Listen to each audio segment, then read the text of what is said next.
Hello everyone, आज हम करेंगे बैक एंड बाइसेप ट्रेनिंग।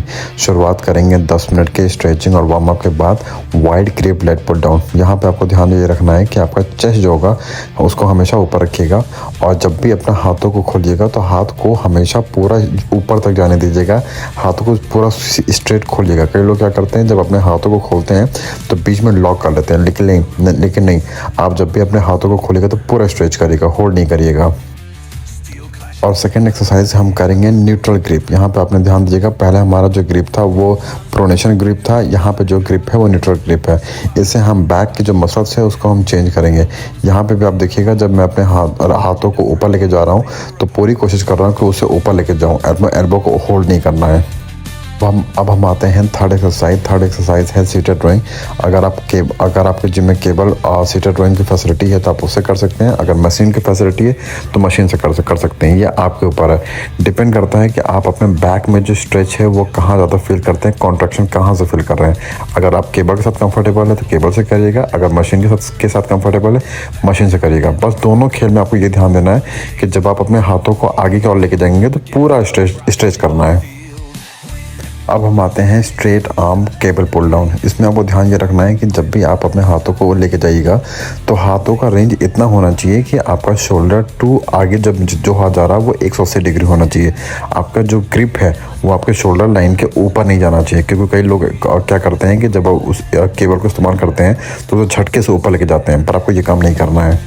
अब आते हैं हम बाइसेप पे, क्योंकि बैक हमारा हो चुका है, अब हम बाइसेप को ट्रेन करेंगे। लेकिन बाइसेप को ट्रेन करने के लिए सबसे अच्छा मेरे शोल्डर में थोड़ा इंजरी है, इसलिए मैं मशीन का इस्तेमाल करूँगा। अगर आप फ्री हैं, कंफर्टेबल हैं तो आप मशीन का भी इस्तेमाल कर सकते हैं। इसलिए अगर आप कोशिश करिए कि अगर जितना मिनिमम हो सकता है 5-5-5 करिए, 6-6-6 करिए या 10-10-10 करिए, जितना आपको कंफर्टेबल हो, जितने में आपका जो बाइसेप का जो पीक है वो कॉन्ट्रैक्शन में आ जाए। यहाँ पे कई लोग ये बोलेंगे कि ये एक्सरसाइज जो है बैक की है, पर नहीं, ये बाइसेप की है।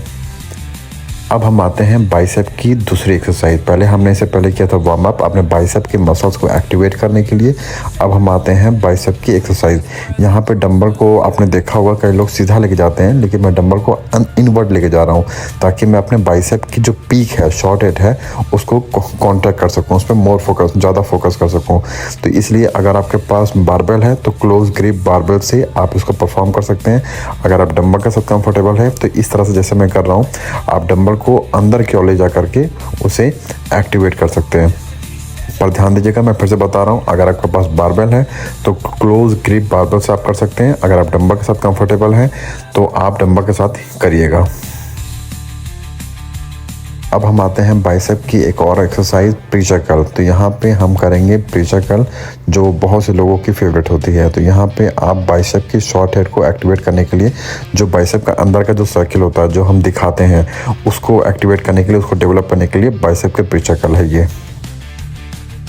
अब ये है हैमर कर्ल। कई लोग क्या करते हैं, डंबल को, मोस्टली लोग क्या करते हैं कि डंबल को खड़े होकर के हैमर कर्ल का परफॉर्म करते हैं, पर मैं ज़्यादा कंफर्टेबल रहता हूँ जब मैं प्रेशर कर्ल पे इस तरह से अपने एल्बो को लॉक करके, क्योंकि जब मैं डंबल को ऊपर लेके आऊँ तो मेरा एल्बो हिले नहीं, वो एक जगह होल्ड रहे, इसलिए मैं प्रेशर कर्ल को इस तरह से इस्तेमाल करता हूँ।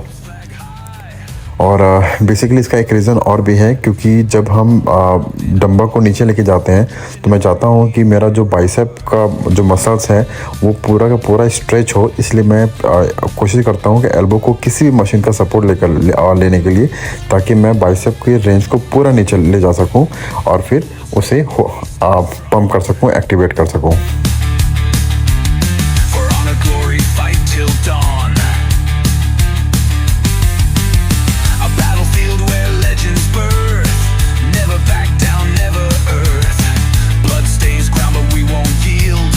Against odds rise, claim our feet.